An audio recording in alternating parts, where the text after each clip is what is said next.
The Cosmos ecosystem and the Polkadot ecosystem. Both are a force to be reckoned with because they both offer interoperability and cross-chain functionalities.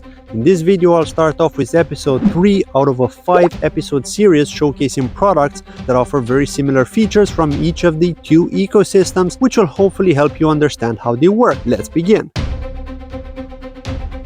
Hello and welcome to KryptosChain. My name's Claudio. In this product comparison video, I'll look at the two major EVM platforms of two different ecosystems, Juno from Cosmos and Moonbeam from Polkadot.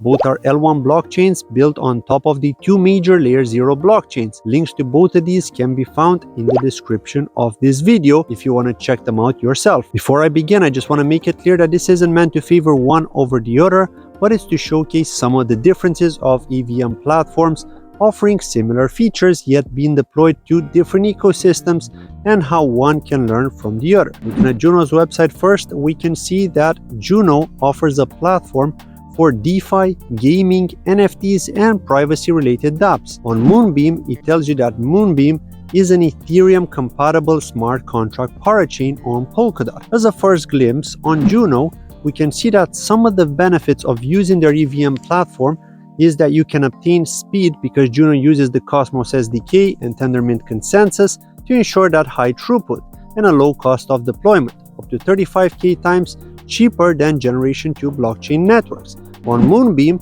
they pride themselves with features that require minimal configurational changes, tools you already use such as MetaMask, Remix, etc., a familiar smart contract language, Solidity in this case, and pro-built integrations for assets like DOT and ERC20 tokens. Juno also mentions that deploying on Juno provides you with interoperability across all the networks within Cosmos via IBC, which stands for Inter-Blockchain Communication Protocol, like XCM is on Polkadot. Smart contracts can be deployed in multiple programming languages via the COSM-WASM contract framework. Moonbeam also provide more technical details regarding the advantages of using their blockchain, such as being able to connect to existing tools and to use a dApp front-end to Moonbeam like you would on Ethereum as well as connect to Moonbeam using existing Ethereum accounts. Looking at the tokenomics, Juno's maximum supply is 185.5 million, which is estimated to be reached by year 2033, with the current circulating supply reported to be 79.5 million. Total Glimmer supply is over 1 billion Glimmer because of the 5% annual inflation, with a circulating supply of over 713 million. Juno's distribution doesn't contain any seed or private investors like we're used to seeing with most cryptocurrencies. Juno's core team is vested over 12 years. The community got a stake drop with 30.6 million coins, and there was also a community pool that got 20 million Juno allocated to it. They also had a whale cap of 50k atom per address so that those whales can get a very large airdrop, and they excluded exchanges from getting any airdrops. Whereas Moonbeam uses the coin Glimmer, which did have seed and private investors with quite a large percentage allocated to those specific individuals. And the only similarities that Juno and Moonbeam have is that Moonbeam also distributed Glimmer to crowdloan participants who locked up their DOT for Moonbeam after they won a parachain auction on Polkadot in late 2021. Juno's coin utility is for securing the proof-of-stake network. This pays validators and nominators for governance, participation, as well as for transaction fees, and one of the differentiators from Moonbeam, which we'll look at in a moment, is that they're also used as collateral in various dApps within the ecosystem. On Moonbeam, you can use Glimmer to pay for transaction fees, incentivize escalators and nominators, as well as transaction fees and governance participation. Talking about governance, both Juno and Moonbeam offer this feature for any decision on-chain. Commonwealth is used on Juno for any proposals, be it technical or treasury related, where people can comment to leave their feedback. However, one of the requirements for your proposal to go on-chain is for it to pass through the mandatory Commonwealth discussion stage for a minimum of 3 days, or you will be met with a no with veto vote, which means your submission deposit will be confiscated and not returned. The team at Juno recommended you keep your proposal on Commonwealth for 7 days to ensure enough feedback is obtained and enough time is given to coin holders to read it, whereas on Moonbeam, they recently migrated from a Governance 1 standard, which required the council to decide if a proposal will be pushed through for public voting, or it could even do a motion voting, where only Moonbeam council members could vote to approve or reject a proposal, whereas now you're using governance 2, or also known as open governance, just like on Polkadot and Kusama. Now anyone can create a proposal and submit it on chain for public voting, and there are more possibilities to get it to pass than it was before if the community are in support of such proposals. Moonbeam also has a cool dashboard for governance where you get all the information regarding what referendums there are currently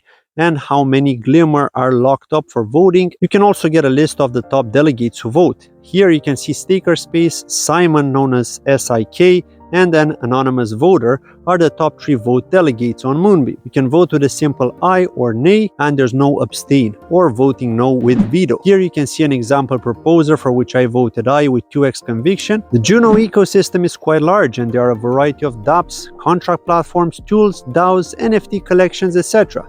But so is the Moonbeam ecosystem when it comes to a large variety of dApps. Let's not forget that Juno has been around for longer, so it has the first mover advantage and caught a good chunk of the last bull market. When it comes to staking, Juno offers 29.2% APR right now, and to stake you need to use one of the known wallets that support staking, such as Kepler. On Moonbeam, to stake you need to use their dashboard directly, choose a collator and stake. You can also compound your staking rewards to earn more on top of those rather than claim them each time and to restake manually. On Moonbeam though, the APR is very low compared to Juno, where only an average of 6.8% is paid out to nominators, which could be seen as a good thing in terms of less inflation, but some may see it as something negative, as usually an average of 20% APR is considered optimal.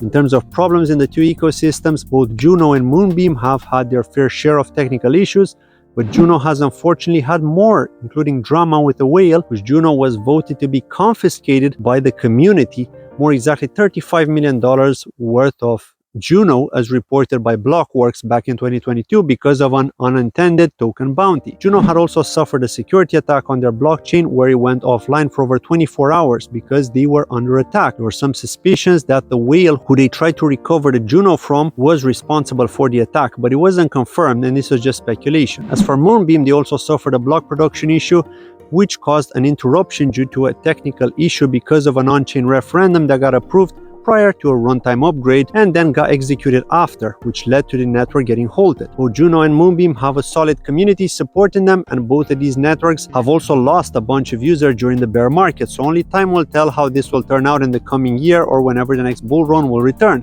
This was it from the 3rd episode of Product Comparisons. I hope you enjoyed it. Thank you as always for watching. Please don't forget to hit the like and also drop a comment below with anything whatsoever. Follow me on Twitter or join the Telegram community, both of whose links can be found in the description of this video. See you in the next one.